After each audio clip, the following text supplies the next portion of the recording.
It's late afternoon already and I wasn't gonna film today, but a new toy came. It's back there and I'll bring it out in a bit. But the family came to Skyline Trail here just outside of Phoenix. We're doing a hike called Valley Vista, and I'll bust out the new toy here after getting up to the top, or on the way to the top.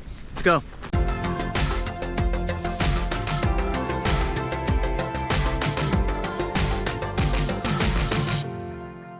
So the new toy is the Phantom 4. I was gonna wait to get the Mavic, but it's not coming out until like February and I needed a new Fido. So new Fido, Phantom 4, just the regular one, not the Phantom 4 Pro or Plus. So let's put this in the air and have some fun here at Skyline Park.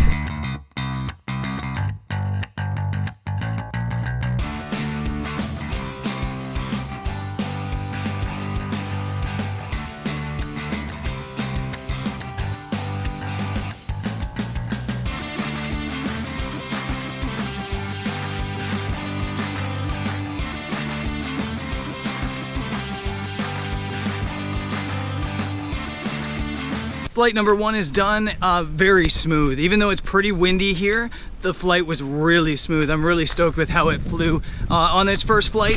Phantom 4 is just way more controlled than my Phantom 3 was. Fido Senior was awesome first flight, so let's continue hiking up to this peak and then maybe put him up in the air again.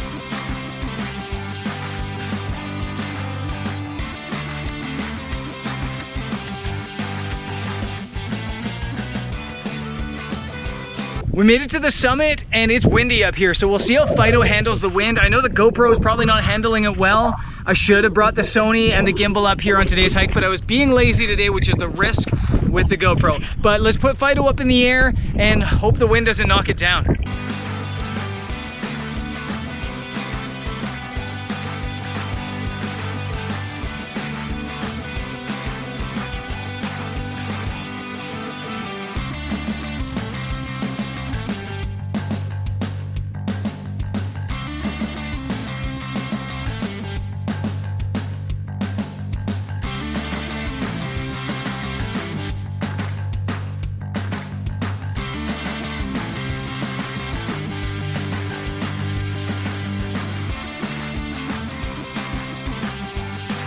Mission successful. The family just left to head down and I'm on my way as well. Let's go.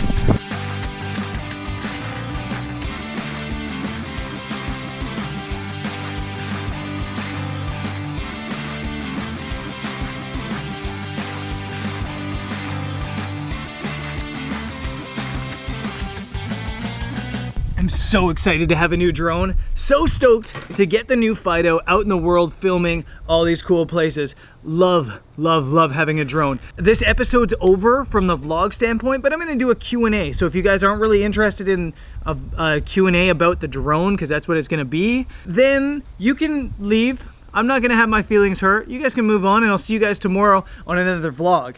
Those who are interested in the Q&A about Fido, about drone photography, stick around. I get asked as many questions about the drone as anything else on this channel. I always get asked about the drone. So I've compiled like 5 questions that I'm asked most often about drone photography and about having a drone and about having a drone as a travel photographer. And let's jump into these questions. How do you know where you can fly the drone legally? Guys, there's this amazing thing out there. It's called Google. And Google has almost all the answers. If you don't know where you can legally fly your drone, Google it, because the answers are there. In the US and Canada, there's also an app you can get. On Android, it's called Hover. I'm not sure if it's called the same thing on iOS. I know it used to be called Where to Fly or something like that on Apple, but it's called Hover for Android, and it literally has bubbles that are in no-fly zones. So you can just open the map and check where you can fly. Also, if you're in North America or Europe, the DJI app actually tells you if you're in a no-fly zone or too close to an airport or something like that. But go into Google. If you're going to India, Google, are drones legal to fly in India? And you'll have an answer really, really quickly. Usually countries have it pretty drawn out, pretty laid out, obviously, whether you can fly or not. So Google it, people. Google it. Where do you pack your drone when you're traveling? Now, that's a good question. I don't think you can find that answer on Google. Let me move this. I use this bag. This is from Think Tank, and it's called the Heli Pack. And when I travel with everything I own. every single item in this world that I own, I travel with. So one, I have to be a bit of a minimalist, but two, yeah, I also pack a lot of gear with me. This is my carry-on. So I have one big bag that gets checked, and then I have this carry-on. This heli-pack carries all my electronics, basically all my electronics. And it's heavy when I travel, but some stuff's gonna fall out. Yay! Just the controller, it's good. So in this bag, oh, it's wet there. Oops. So in this bag, you get the drone in here, the controller here, accessories here, and then I also stick my DSLR camera with a lens on, my 3 other lenses, and then I can't remember what goes there, but something else goes there, and then my mirrorless camera goes here. So I get all of my camera gear in one bag. On top of it, there's all these pouches on the front for accessories, and there's another front pouch on the front, because that's where front pouches go, that stores my laptop. So everything comes with me, and it's in this bag that is, you know, check-in size. I've never had an issue with anybody saying that's too big. It's check-in size, it's perfectly fine. It is usually way over their weight restrictions. But very rarely do they check the weight restrictions, and if you just say, hey, I'm a photographer, what else am I supposed to do? I can't be checking this. They usually let you off the hook. And if you're interested in that bag, there's a link to it in the description. It is awesome, absolutely love it. Get the drone back up, get on to question number 3. This question makes me laugh because I always get asked stuff like this about gear. The question is, should I get a drone? Well, to be honest, I don't know, because I don't know you. And I know that it seems like a cut and dry question, but the reality is, for me, I only buy equipment if I think it's gonna make me money. So when I bought my star photography lens the other day, I knew that I was gonna be able to make some star photos that were gonna sell. And I did that. I actually made enough money on that one night of star photography to pay off the lens. So if you think you're gonna be able to make money with one of these things, then go out and buy it. You remember a couple videos ago, or a couple weeks ago, I did a video that I talked about the income octopus, and I'm a believer that you should have various streams of income. So if you think that this can add another stream of income to your octopus, then definitely you should buy it. If you're, for example, a real estate photographer, you should absolutely be buying one of these because you can get some aerial shots and it will help sell your business. If you just want to buy it as a toy, then probably not unless you're rich. But from a business standpoint, if you think the drone's gonna make you money, then buy it. If you don't think it's gonna make you money, then don't buy it, I guess. It's pretty simple. Question 4, who buys drone footage?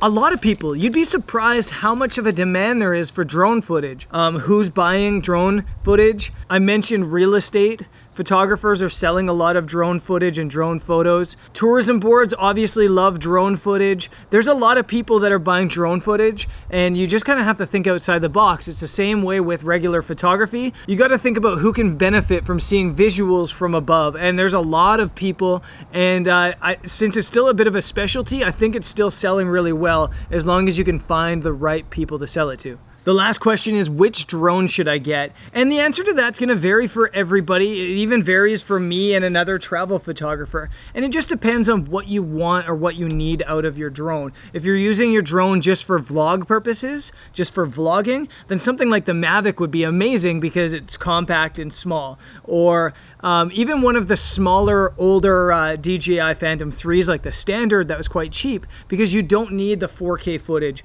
You don't need the top end quality if it's just going on YouTube. If you're selling images to tourism boards or film production companies or something like that, you're gonna want at least the Phantom 3 Advanced because you want the 4K. Phantom 4 is a great option. Or if you really wanna sell your footage in like the film industry, for example, you probably wanna even go higher and get something like the Inspire. That rhymed. And I didn't even do it on purpose. So which drone should you get? At the end of the day, it's the same answer as I always give for gear questions. Get the drone that you're gonna use. There's no point in buying a drone if you're not gonna pack it with you. There's no point in buying a drone if you're not willing to take it out and shoot it. There's no point in buying a drone if it's just gonna sit at home in your closet. So buy the drone that you're gonna use and it's gonna take with you. Anyways, guys, that's it. I know some of you love Q&A, others of you are like, it's another Q&A. If you love Q&A, leave your questions in the comments below on this episode. The questions can be about absolutely anything, about life, about travel, about photography, about travel, photography, life, and I'll get back to them at some point. I'm gonna try to do Q&As maybe like once a month or so I don't bore you guys too much. Anyways, guys, that's it for the show. I've got a couple more adventures here in the southwest of the US before I'm taking off again. Colombia, Spain are the next 2 destinations after here, so should be a lot of fun coming up. I'll see you guys there. Peace.